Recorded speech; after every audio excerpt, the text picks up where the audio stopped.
Oke, terima kasih. Assalamualaikum warahmatullahi wabarakatuh. Waalaikumsalam warahmatullahi wabarakatuh. Salam kasih untuk kita semua. Saya selalu membawa salam kasih. Memang di antara kita harus saling mengasihi.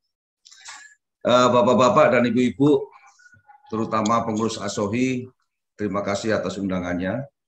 Saya ditugaskan untuk memberikan satu kinerja peternakan broiler dan prediksi tahun 2022. Kinerja itu berarti yang sudah terhistori. Mungkin saya mau share sebentar ya. Sebentar. Apakah teman-teman sudah bisa melihat apa yang saya sampaikan? Sudah, Pak. Silakan. Waktunya 15 menit, Pak. Oke. Jadi dalam perjalanan ini memang tetap kita ini hidup ini selalu, saya kembali lagi, selalu ada perubahan ya. Jadi seperti yang dikatakan oleh Pak Helmi Santika juga mengatakan ekonomi tumbuh, bagaimana kita menghadapinya. Ya, kemudian di bulan Juni, Juli ada gejolak. Itu apa sebabnya gejolak itu bisa terjadi? Itu semua ada penyebabnya tentunya. Tapi penyebab tidak bisa 100% kita ketahui secara pasti ya. Yang jelas bahwa tadi dikatakan oleh Bu Ira juga akhir tahun itu sudah ada dampak. Kelihatannya ada dampak. Kenapa ada dampak? Tadi sudah disampaikan oleh Pak Helmi Santika juga. Rekan-rekan semua, ini adalah histori. Sejarah dari perunggasan yang terus berubah hampir setiap 10 tahun perubahan. Yang sekarang ini sampai apa yang dikatakan Ibu Direktur Keswan tadi, perubahan di dalam kebijakan, di dalam teknologi juga terjadi. Dan ini mau tidak mau kita sebagai pengusaha yang menyediakan protein hewani untuk Indonesia, ya kita harus mengikuti perubahan-perubahan yang terjadi di dunia luar yang ada di situ. Ini adalah perubahannya. Kemudian bagaimana tentang kinerja tahun 2021? Kinerja tahun 2021 seperti diketahui bahwa sebenarnya kalau kita lihat harga dibanding dengan tahun 2020, harga rata-rata untuk live bird broiler ini sudah mengalami kenaikan.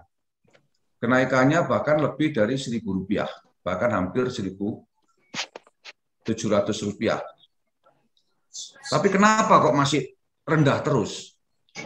Masih ada protes, ada demo dan sebagainya. Kemudian peternak juga semuanya mengalami kerugian. Ini tentu ada penyebabnya. Dan tahun 2021 ini ada kebijakan 600.000 ekor Grand Parent Stock yang akan diizinkan untuk masuk ke Indonesia. Sudah sampai dengan bulan November itu sudah mencapai 93%. Jadi saya rasa pasti akan terpenuhi. Nah, itu semua ada tujuannya bagaimana 2 tahun kemudian itu akan mencoba menyeimbangkan antara supply dan demand yang ada. Apa yang terjadi di tahun 2021? Ini memang kelihatan seperti adanya oversupply.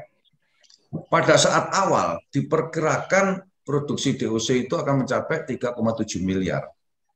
Tapi gejolak harga yang terus-menerus ini yang menyebabkan ada kebijakan pemerintah harus mengurangi produksi DOC. Produksi DOC yang dikurangi ini tentu akan membuat terutama para breeding farm yang anggota KBBU ya pasti akan menderita.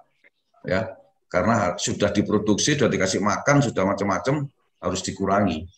Tapi demi menyeimbangkan antara supply dan demand. Ini DOC dan ini adalah karkasnya. Hampir 800 juta ekor yang harus dimusnahkan di dalam tahun ini. Dan ada juga afkir dini 3,9 juta. Dan juga para RPA itu diwajibkan untuk menyerap live bird dari para peternak. Sehingga Kemudian pemerintah juga menetapkan tentang Key Performance Indicator untuk import dan stock. Kenapa sih ada kebijakan?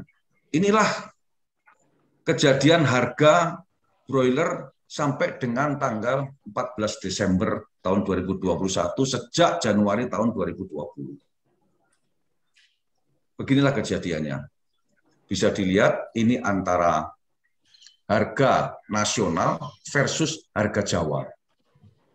Memang di Jawa itu kelihatan lebih rendah daripada luar pulau.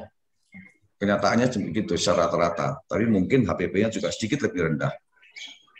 Disinilah mulai dengan akhir Agustus atau awal September dilakukan kebijakan terhadap SE, pengurangan terhadap DUC sampai hari ini terjadi.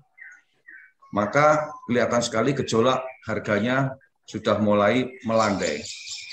Kecuali di tahun baru di bulan Juli ini. Kenapa bulan Juli ini juga ada historinya?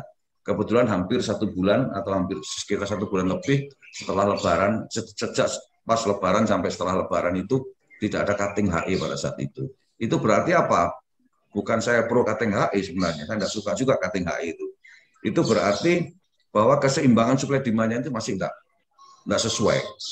Nah, kemudian dilakukan cutting HE lagi, ada perbaikan harga. Khusus Jawa yang ditangani oleh Satgas Pangan atau mungkin yang lain-lain yang demo terus, ya memang kenyataannya harganya seperti ini. Ini saya bagi antara Jawa Barat Banten, Jawa Tengah, dan Jawa Timur.